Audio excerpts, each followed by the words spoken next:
आजी आपल्या प्रत्येकाच्या आयुष्यातील एक हळवा कोपरा.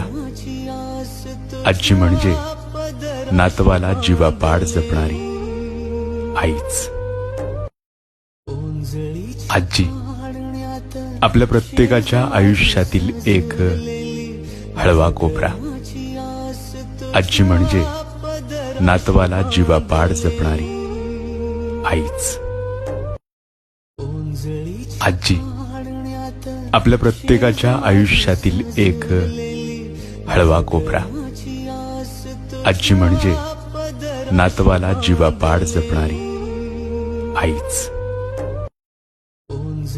आजी आपल्या प्रत्येकाच्या आयुष्यातील एक हळवा कोपरा.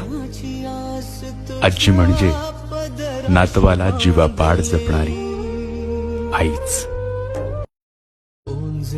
आजी आपल्या प्रत्येकाच्या आयुष्यातील एक हळवा कोपरा. आजी म्हणजे नातवाला जीवापाड जपणारी आईच. आजी आपल्या प्रत्येकाच्या आयुष्यातील एक हळवा कोपरा. आजी म्हणजे नातवाला जीवापाड जपणारी आईच. आजी